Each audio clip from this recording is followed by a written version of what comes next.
very special show. Keeping in mind that the world is celebrating Yoga Day this weekend, we here at NewsX have put together a show bringing to you simple yoga remedies for ailments that plague our normal everyday lives. I have with me Trivedi. She, as you know, is a yoga expert. She's also the founder of Namani Yoga, and more importantly, she's also part of the Yoga Day protocol that our country is putting together.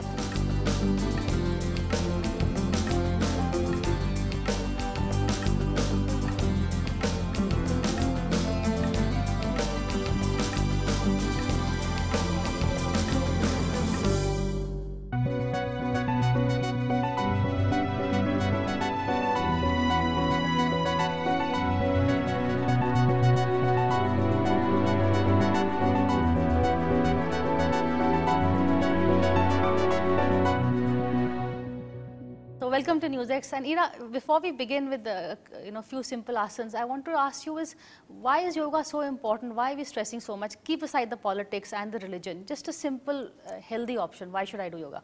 You know, Priya, just bringing this back to myself in my personal journey. So I used to be a big gym rat. You know, running to the gym every morning. I've run marathons to lose weight. Like all of us do at periods of our life, we suddenly gain 5 kgs, 10 kgs, and we, rush to the gym every morning. We rush to the gym every morning to lose that. And then we start lifting weights because we feel like that's going to tone our body. But to be honest, for me, the transformation, not just mental and emotional, but really physical, happened when I started doing yoga. This was about 10 years ago. So how I always feel and what I tell my students as well, the ordinary human being doesn't require inordinate amounts of stamina. He or she is not running marathons, they're not climbing mountains. So by going to the gym and really building up your stamina by running, it's not required. The same goes with lifting weights. Most of us are not doing manual labor and lifting heavy weights on a day-to-day basis. We don't need that. We don't need that kind of muscle strength to lead a normal and regular life. So what I really found was that yoga does, it actually gives you a little bit of strength, a little bit of stamina, and a lot of flexibility. And that's what you really need. Especially as you age, what yoga does is it really protects your ligaments, your joints, your bones. When you fall down, you bounce back a lot quicker. Okay, so you've convinced me. Yeah. So how do I begin my day? Supposing I don't have much time, I'm a working girl, I need to go to office. But I want something, is there a quick morning ritual that I can do that doesn't take too much time but delivers all that you've told me? There is, in fact. And I really tell people you got to wake up in the morning, and no matter how you feel, you got to put your yoga mat next to your bed and immediately start doing just a 7 to 10 minute routine. This 7 to 10 minutes in the morning is equivalent of working out for 1 hour at 7 p.m. in the evening. Will it help me in the weight loss in the sense if I want to lose weight in a specific area of my body, or will it generally tone up my body? It will generally tone up your body. And I should do this on an empty stomach, or can You should do this on the empty stomach. Maybe have a glass of water, but I would suggest wake up and get on that mat. We're going to begin our morning ritual with the Surya Namaskar. So have your hands in prayer position. Inhale and exhale. Inhale, deeply bring your arms back, and then slowly exhale, bringing your arms towards your toes. Now with an inhalation, bring your right leg back, your knees and toes on the ground. Retain your breath, bring your left leg back to be in plank position. Exhale, bring your chin, knees, and toes on the ground. With an inhalation, raise up in cobra position. Then exhale, rise up in downward dog. Stay here, stretch and breathe. Now inhale, bring your right leg back. Now exhale, bring your other leg forward, your left leg. Inhale deeply, bringing both your arms up, and then exhale, both arms down. We've just completed the first round of our Surya Namaskar. Now moving on to the PADAHASTASANA, or the standing forward bend. This is a really good good asana for getting your body energized, for getting your circulation happening, for really getting the pranic energy to really flow fluidly through your body. So we begin by standing at the top of our mats in a comfortable posture, raising your arms up slowly towards the sky, staying here for a second and really stretching your arms up, stretching your fingers up. And then with a deep inhalation, slowly come down towards your toes. Try to stop here for a couple of seconds. The more slowly you do it, the more beneficial it is for you. Now proceed comfortably towards your toes. Now stay here for a couple of seconds, just breathing. Now slowly interlock your fingers and bring them over your head, really coming down for that extra stretch over here. Always continue to breathe throughout. Release your arms, bring them towards your toes. With a deep inhalation, come slowly back, bring your arms up towards the sky, stretch your fingers, and come down. You can really see how this asana opened up your hips, opened up your back, really got the energy flowing in your body. Just so we get the inversion in, put your arms on your back, breathe in deeply, and go back. This provides an inversion for your forward posture, so you make sure that you don't injure any part of your body. Now for the third and final asana in our morning ritual, we're going to be doing the sitting forward bend, PASCHIMOTTANASANA. This is one of the most important asanas in yoga, so it really sort of invigorates your body, stretches out every single part of your body, your legs, your back, your neck, to begin your day and kickstart it. So sit in a comfortable seated posture on your mat, bring your arms up, slowly stretch your entire body, stretch your fingers. With a deep breath, slowly come down, grab your toes, and again, stay here comfortably. Just really stay here, and you don't have to come all the way down. Keep your head up. Stay here for a couple of seconds, close your eyes, relax, and breathe. Now with a deep inhalation, release your arms, bring them back, and slowly come back to your original posture. We're going to finish our morning routine with a very important part, and personally my favorite part, the Shavasana, in which we're just going to lie down on our mats, keeping our arms out, our legs out, really relaxing every part of our body here. That was a nice start to the morning. But now, you know, what happens is when I go to office, I do somewhat work on the computer. You know, there's a lot of field work. You get your stiff muscles, you know, your back hurts. Do you have something for that? You know, the stiff neck also, you know, a lot of people are complaining about spondylosis. Absolutely, and all of these problems, Priya, are really, you know, it's being on our cell phones, you know, 10 to 12 hours a day sometimes, working on your computer, sitting in a chair, all day. This is not, you know, really natural to our human bodies to be doing this. So I really do, there is something that you can do. I'm going to show you, you know, 3 asanas that you can do at any point in the day. You don't have to change and get into a new outfit. You can just do them wearing what you're wearing, and this will really give a lot of relief to your back. And if you suffer from sort of severe spondylitis or severe neck pain, I actually suggest that you do this twice a day. So you can do this, you know, once in the afternoon, once in the evening, maybe even once before going to sleep, and that will actually cure your problem. But even if you want to just prevent, I really suggest doing this at any point in the day. So because Priya is suffering from neck and back pain, we're going to do a couple of simple neck exercises and then move on to very simple asanas. You're going to keep it simple, you promise me? Yes, it's going to be very simple, don't worry. So Priya, just sit in a comfortable posture. Keep your arms, you're in the Jnana Mudra, that's fine. Take a deep breath in, breath out. And with an inhalation, move your head to your right. And with an exhale, come back to the center. With an inhale, move your neck to the left, towards your shoulder. And with exhale, center. Do this a few times at your own pace. Now moving on to the next. So inhale and bring your chin down. Exhale, bring your head back. Inhale, move your head back. Exhale, bring your neck to the center. And now for a simple neck rotation. So bring your chin towards your chest. And breathe, inhaling, bring your head towards the shoulder. Try not to raise your shoulder, Priya. Just keep your shoulders down. And come back in a clockwise direction until your head is back at center, and now slowly in the other anti-clockwise direction.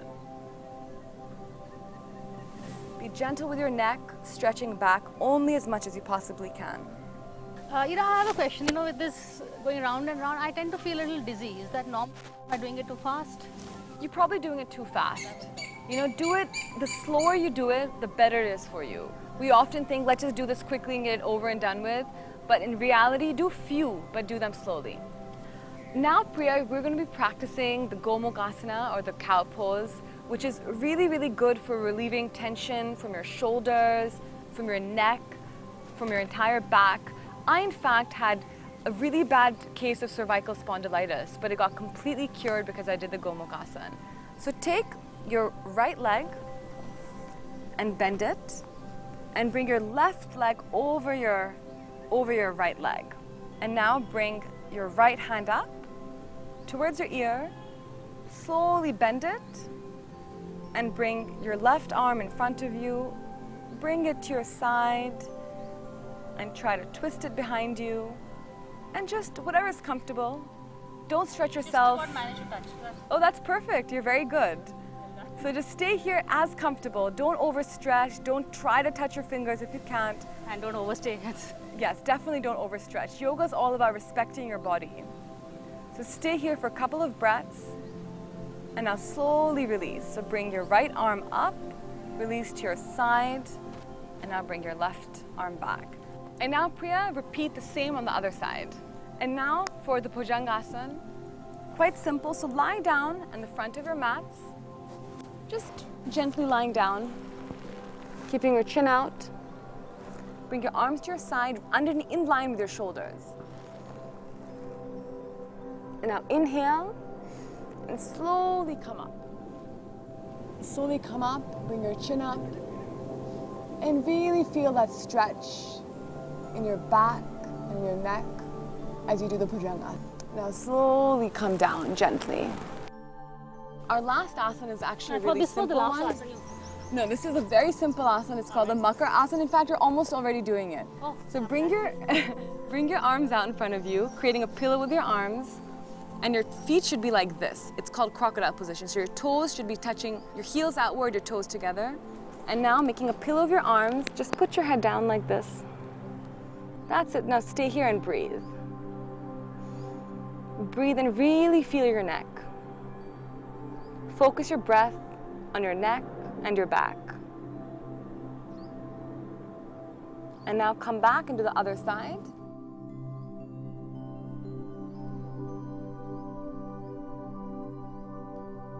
And now we're done.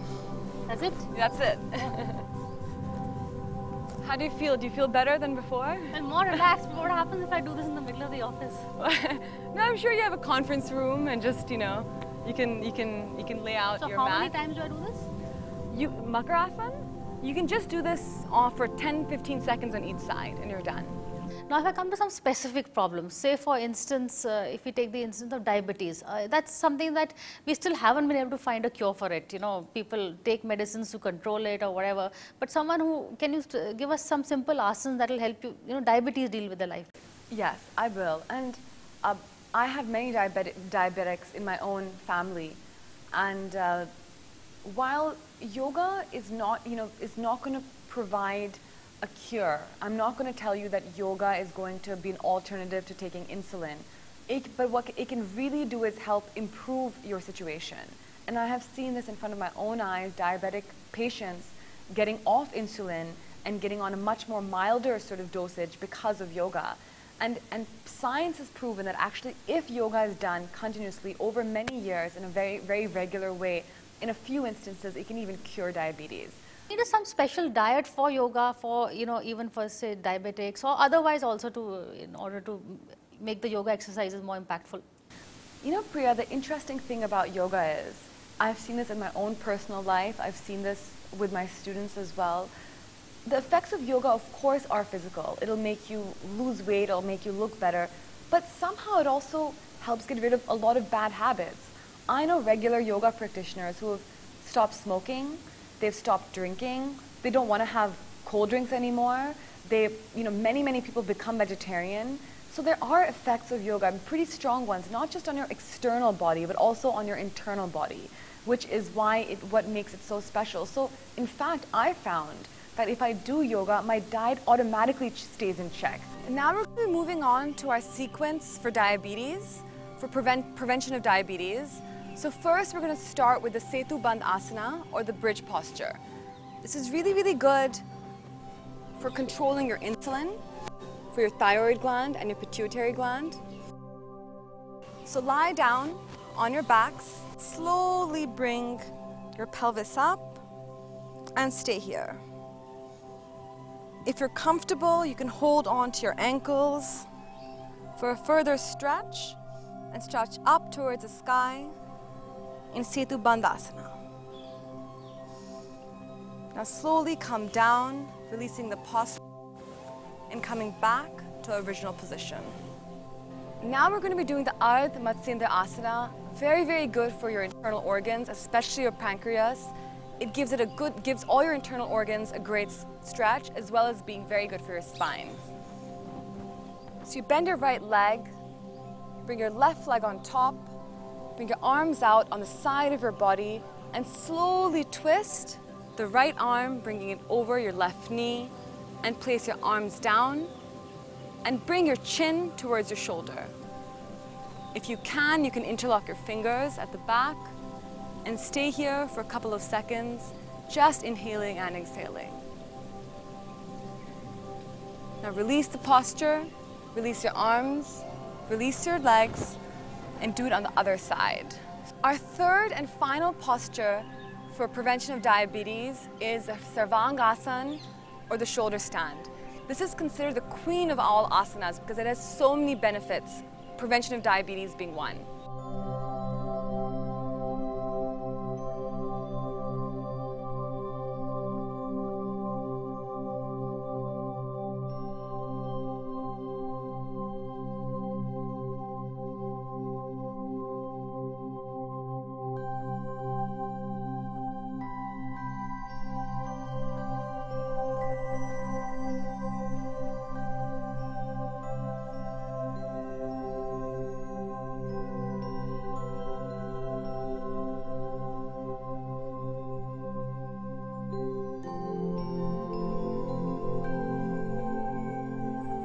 We need to take a short break, but don't go away, because when we come back, we're going to give you some more of these quick fix asanas that we've been giving so far. To our Yoga Day special, I have with me Trivedi, yoga expert, who's giving us simple asanas to make our normal lives so much easier. Okay, now finally, before we close, there are a lot of women complain about menstrual pains, and there is really no solution in the allopathic world except painkillers. Do you have a simple asana that, we can advise them? Priya, actually, yoga asanas work really, really well for menstrual cramps and menstrual pain. I know so many women who suffer, every month they skip work, they have to lie in bed because their stomachs are hurting, and we don't want to take, pills on a regular basis. So now we're going to be doing 3 very simple asanas to help relieve menstrual cramp pain. The first one is PAWANMUKTASANA, which is very, very good for your lower abdomen.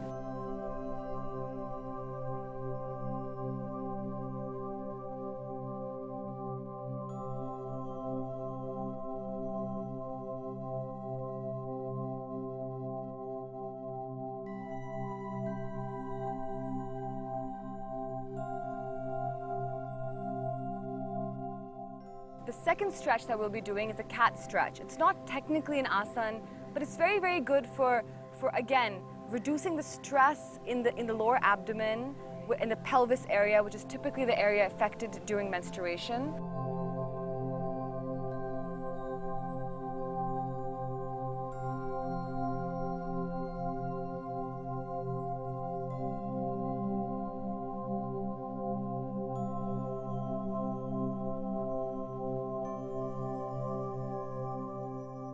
And the third one is the bow, which is again very, very good for giving a stretch to your entire abdomen area and to your back as well.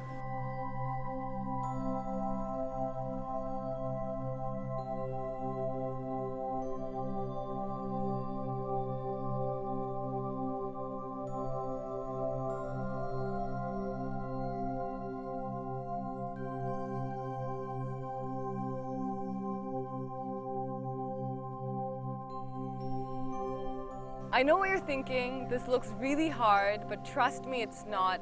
Just get down on the mat and do these and you'll be free from all that annoying pain.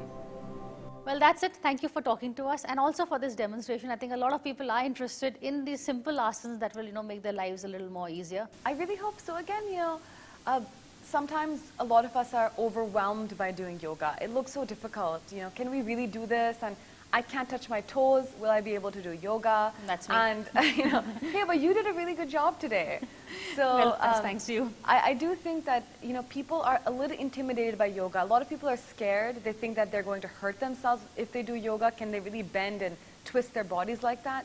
But I actually think that yoga can be done by anyone. So I really hope that at least our viewers at NewsX learn something from this and learn how to fix these very basic daily problems by these very simple asanas. No, I'm sure because you made them so simple. So thank you. Thank you for taking this time out. Thanks. Thank you. Well, that's all for us now. Thank you for watching this special show. And I hope, like me, you've also learned some simple tricks to make your life better. Thank you.